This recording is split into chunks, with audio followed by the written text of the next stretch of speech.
Et bonjour à tous, et bienvenue dans cette nouvelle vidéo sur les films d'animation de ZJL. Alors aujourd'hui on va parler d'un film de Makoto Shinkai, grand réalisateur, hein, je vous l'avais promis, un réalisateur qu'on avait déjà parlé avec Le Voyage vers Agartha il y a quelques épisodes déjà, donc Voyage vers Agartha de 2011. Là on va parler du coup de son film juste avant Voyage vers Agartha, bon quand même 4 ans avant, en 2007. Il s'agit donc de 5 cm par seconde, son deuxième film long métrage. Alors bien sûr, avant, il y a encore La Tour de la des Nuages en 2004, premier, et puis ces trois suivants après Voyage de Agartha, à savoir Your Name en 2016, Les Enfants du Temps en 2019, et bien sûr son dernier en date, Suzume no Tojimari en 2022.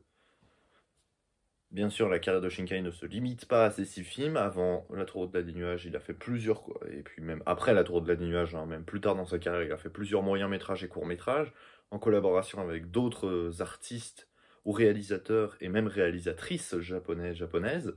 Enfin, plein de choses dans sa carrière. Moi, je vais plutôt m'arrêter dans ces vidéos-là sur ces 6 films longs-métrages. Je dirais bien comme un long-métrage pour pas grand-chose, pour exactement 3 minutes, vu qu'un long-métrage, dans sa définition, doit dépasser l'heure de diffusion, enfin de durée totale, sachant que 5 cm par seconde fait 1 heure et 3 minutes. Ce qui est plutôt court, mais c'est quand même un long métrage. Donc on va parler de ce film aujourd'hui. Ce film sort au Japon le 3 mars 2007, et puis il arrivera en France directement donc en DVD le 23 juin 2010, donc peu plus de 3 ans plus tard. C'est un film qui a été assez bien récompensé, notamment à l'Asian Pacific Screen Awards de 2008. Il a aussi remporté la Lancia Platinum du Futura Film Festival de 2008. Donc il a remporté 2 prix assez réputés et quand même il a été nommé et récompensé à l'Asian Pacific Screen Awards, ce qui est quand même une grosse récompense, hein, comme son nom l'indique, c'est donc pour tout le continent asiatique avec des cérémonies donc qui récompensent pas seulement les films d'animation, mais aussi les séries animées, mais bien aussi évidemment les films live qui n'ont rien à voir avec des séries ou des mangas japonais, juste des films sud-coréens aussi sont récompensés là-bas, ou des productions chinoises, ou enfin, et même le cinéma indien aussi qui est plutôt pas mal. Donc c'est vraiment pour le continent asiatique en général, et puis 5 cm par seconde a été récompensé à cette cérémonie en 2008. Donc c'est quand même un film qui a eu du succès, qui a une sacrée réputation. On en reparlera à la fin de la vidéo, plutôt en conclusion. Mais donc, tout de suite, on va s'attaquer au film en tant que tel. Mais avant de s'attaquer au film, peut-être un petit détour encore, c'est de préciser que le 19 novembre 2007, donc la même année et un peu plus tard, il va y avoir un roman qui va être sorti par Makoto Shinkai lui-même. C'est donc un roman écrit par Makoto Shinkai qui s'appelle 5 cm par seconde.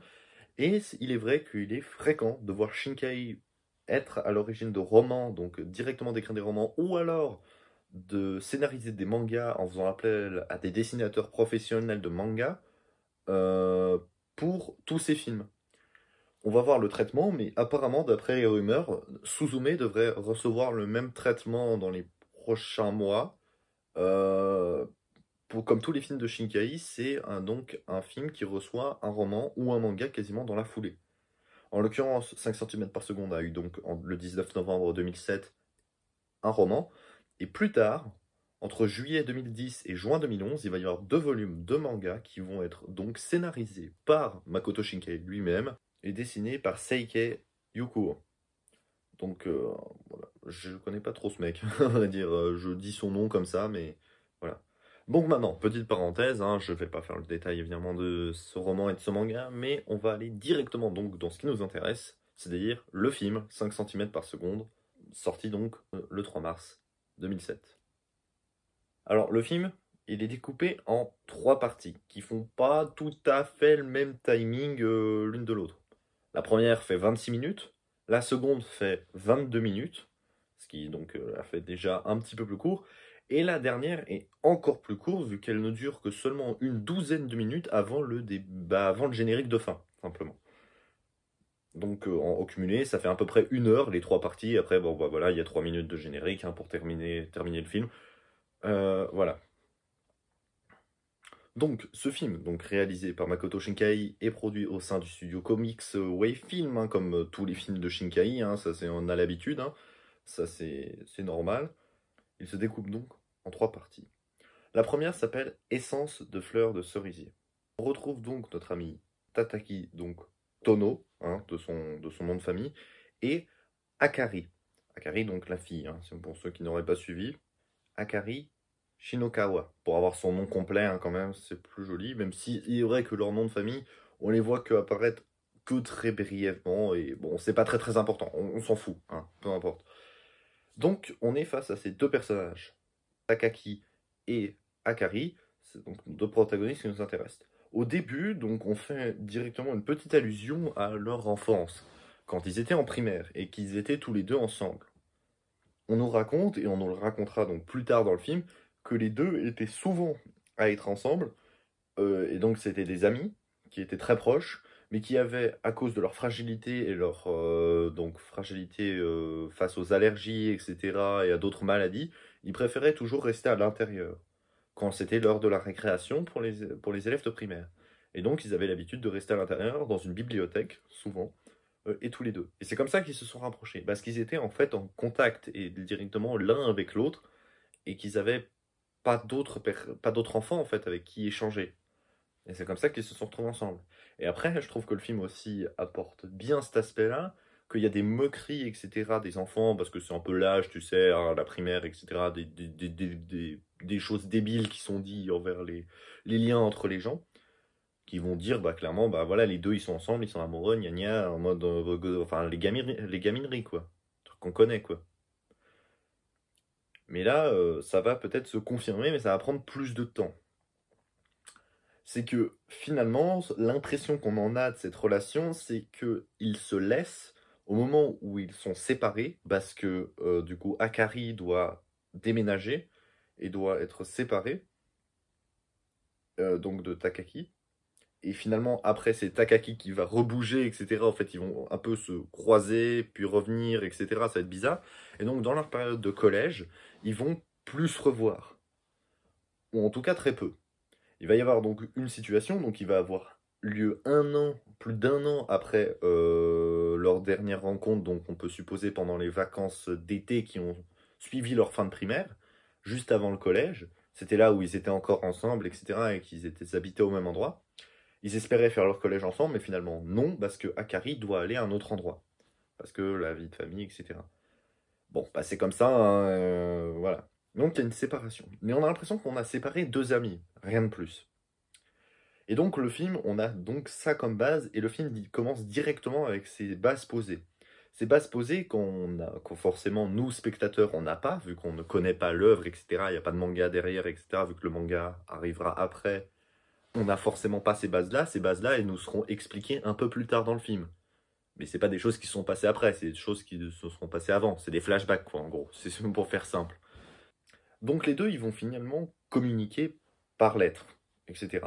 Alors, quand se passe le film, ça aussi c'est peut-être important de le préciser, le film, alors au début, on peut supposer qu'on est en 1993-1994, sachant qu'au moment où Akari commence à écrire ses lettres, etc., on voit Takaki qui regarde un magazine, je crois, un japonais, peu importe, qui regarde un magazine où il y a marqué 1995 dessus. On peut supposer qu'à ce moment-là, on est donc en 95, et donc le début où ils étaient en primaire encore, peut-être en 94, 93, ou peut-être avant.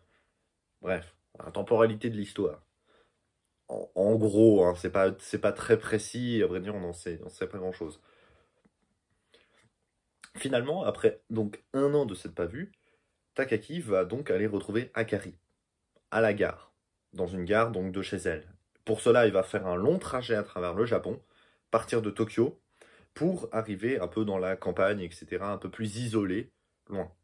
À ce moment-là, on est donc en hiver, et il neige.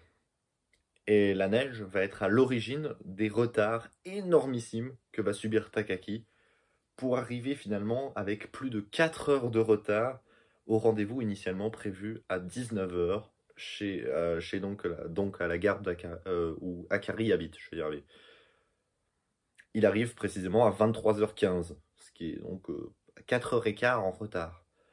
ce qui est très intéressant dans toutes ces séquences, c'est que non seulement il se remémore, etc., et qu'il parle, on est en fait dans sa tête, on est dans ses pensées, où où, où il réfléchit en fait à tout ce qu'il aurait voulu dire à Akari en serrant en fait cette lettre qu'il a écrite pour elle et qu'il a envie de lui remettre en fait directement, cette lettre qu'il va perdre dans une gare, envolée par le vent, etc.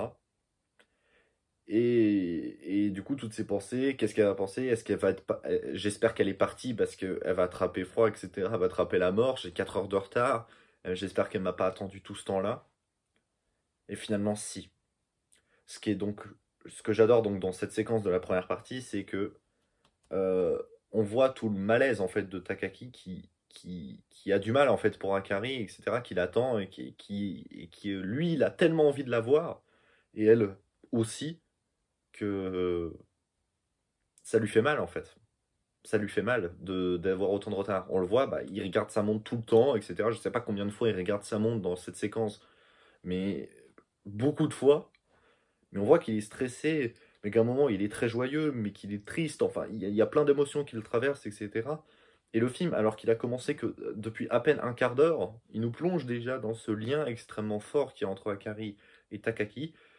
Un lien qui est peut-être encore plus évident si vous regardez le film en VO, parce que en VO, le dialogue et le discours et la base de dialogue qu'utilisent les deux protagonistes sont quasiment les mêmes, de telle manière qu'il y a une liaison, un lien qui est beaucoup plus facile à faire entre les deux protagonistes qu'en VF, ou même en version anglaise.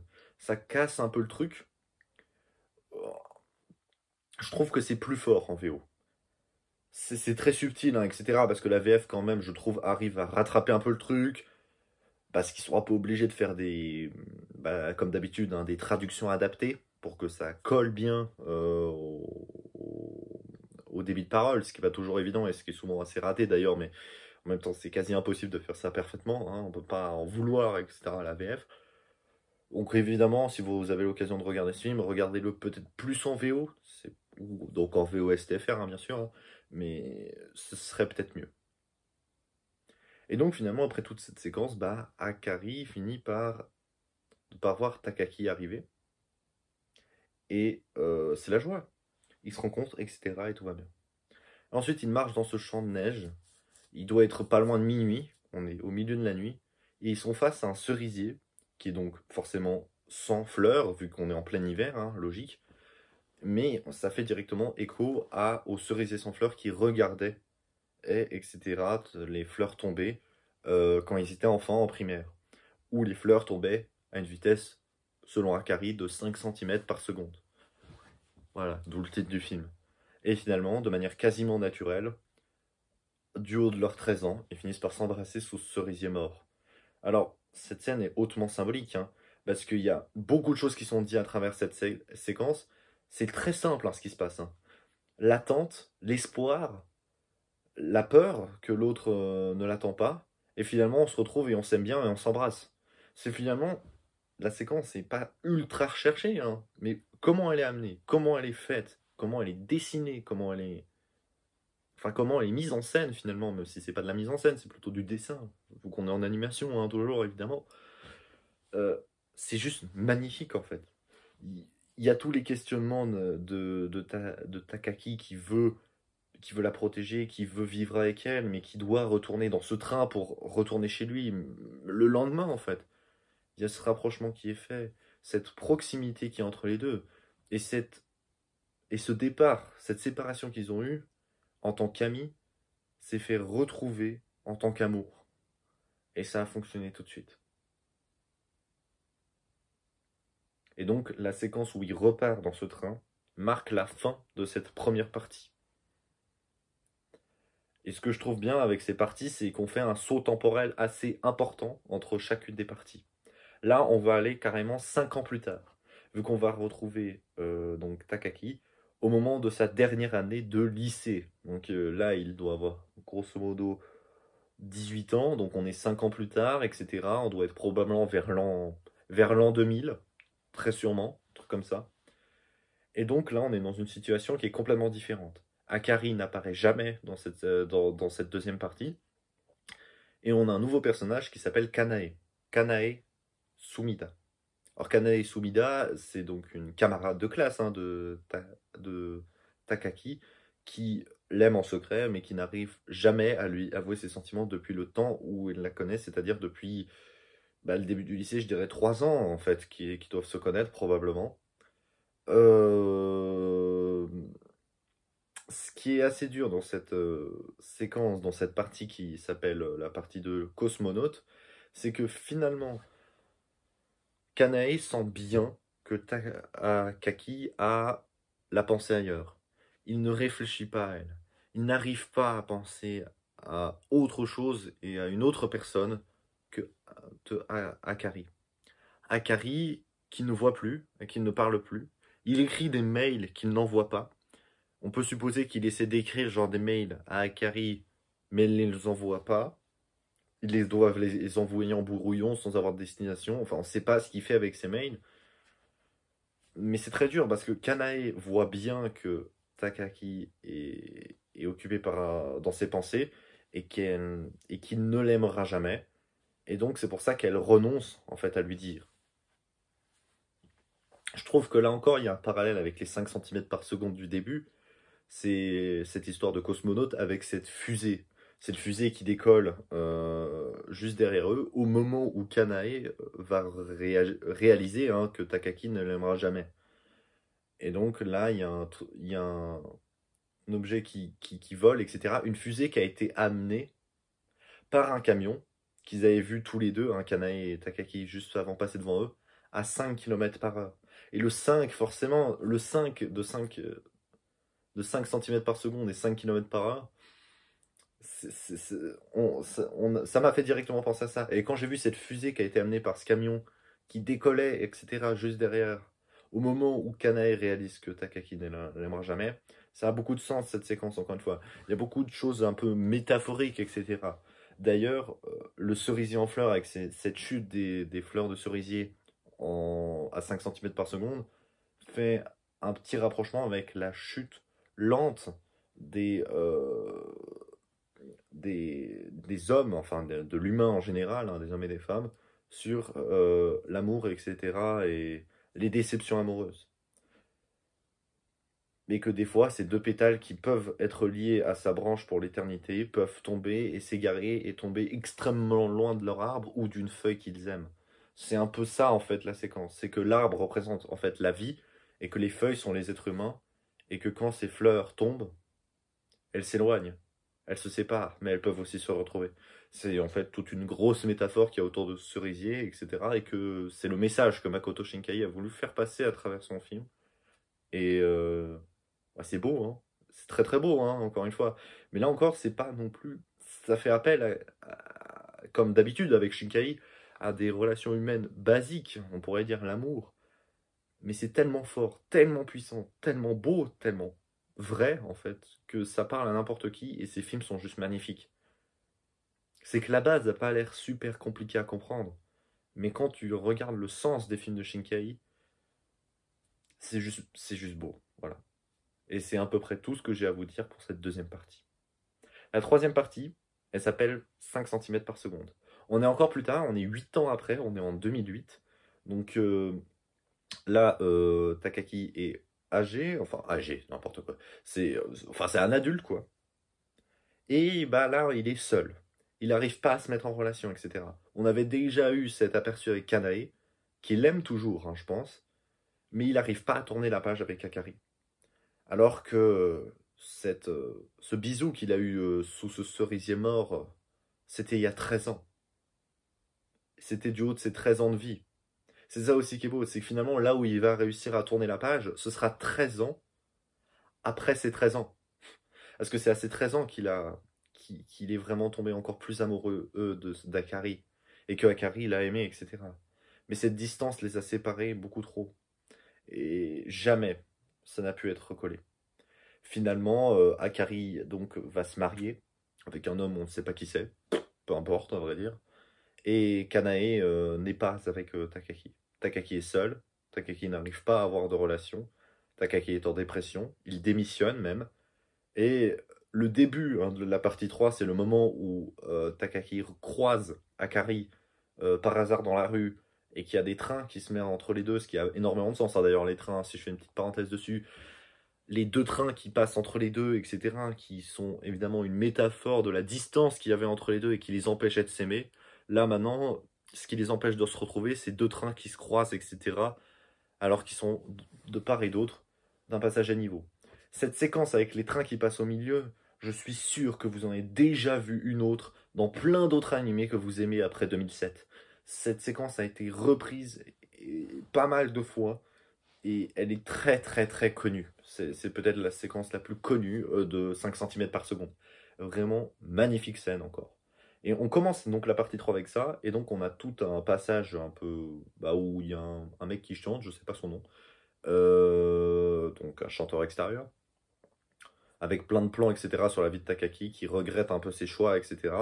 Et finalement, on revient à la toute fin du film sur cette séquence des deux trains, où les deux trains se sont écartés, et Takaki se rend compte que Akari est partie.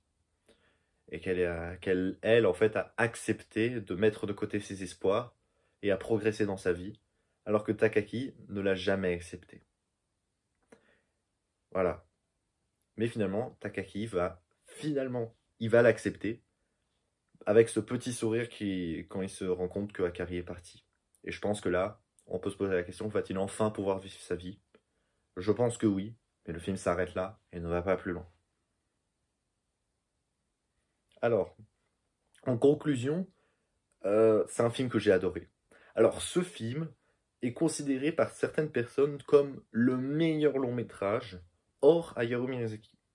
Alors, moi, j'irai pas jusqu'à là. Je suis pas d'accord avec ça. Je pense pas que 5 cm par seconde soit le meilleur film de Japanimation long métrage hors Miyazaki. Je pense qu'il y en a d'autres au-dessus. Mais c'est clair que 5 cm par seconde, c'est un super film. Très simple dans son récit, etc. Mais tellement plein de sens, tellement riche dans ce que Makoto Shinkai nous dit. Parce que c'est ça en fait, Makoto Shinkai. La base est simple, mais comment il la développe, c'est juste une masterclass, encore une fois. Là où son troisième film, je trouve, est un peu moins bon dans Voyage vers Agartha, et son premier est meilleur que Voyage vers Agartha, donc La Tour au-delà des nuages, mais un petit peu en dessous, je trouve que 5 cm par seconde, c'est le seul parmi ces trois premiers qui se rapproche du niveau qu'il proposera après. Moi, honnêtement, je préfère encore Your Name, Les Enfants du Temps et Suzume à 5 cm par seconde. Mais en vrai, c'est pas loin. J'adore 5 cm par seconde, mais de manière générale, j'ai envie de dire, le moins bon, c'est Voyage vers Agartha, mais je précise que c'est toujours son moins bon, hein, c'est pas son pire. C'est comme Hayao Miyazaki, il a fait que des masterclass. Et ça, il faut le souligner, il faut le mettre en avant. C'est un gars qui est incroyable, et c'est pour moi de loin le deuxième meilleur réalisateur de long métrage de la Japanimation. Et en plus, il est encore en activité. L'héritier, etc., on parle souvent de lui comme l'héritier de Miyazaki. Avec évidemment Monsieur Mamoru Soda, qui est aussi pas mal doué aussi, mais dans des domaines un petit peu différents. Là où Shinkai s'inspire beaucoup de Miyazaki aussi, hein, dans sa façon de dépeindre ses relations. Mais la différence entre Miyazaki et Shinkai, c'est que Shinkai va se focaliser encore plus dans la réalité et dans les relations vraies, alors que Miyazaki va toujours apporter un petit peu de fantaisie à ses histoires, même si la place des relations humaines garde un rôle extrêmement important dans le cinéma de Miyazaki, hein, bien sûr. Donc en résumé, c'est un film que j'ai adoré. Et pour moi, le statut du meilleur hors Miyazaki, je suis pas forcément d'accord, mais je comprends pourquoi on dit ça. Je suis pas d'accord personnellement, mais objectivement, je comprends pourquoi. Parce que ce film a énormément de choses à nous dire. Donc, il faut le voir. C'est une masterclass à voir. Et sur ce, je vous dis, c'est que c'est la fin de la vidéo. On se retrouve la semaine prochaine, on va parler de Conan le fils du futur. Alors je pense qu'on va faire les épisodes 21, 22 et 23 pour terminer cette série qui je pense commence un peu à patiner dans ce que j'ai envie de vous dire, etc. Donc assez rapidement, donc en deux parties au lieu de trois qui était normalement le prévu vu que je faisais par deux épisodes. Donc la semaine prochaine on en fait trois. Et dans 3 semaines on en fait les trois derniers. Et dans 2 semaines on se retrouvera pour un autre film d'animation. Ou évidemment, j'ai pas encore décidé, etc. Je vous tease, comme d'habitude, la semaine prochaine. Et sur ce, je vous dis, à plus tout le monde.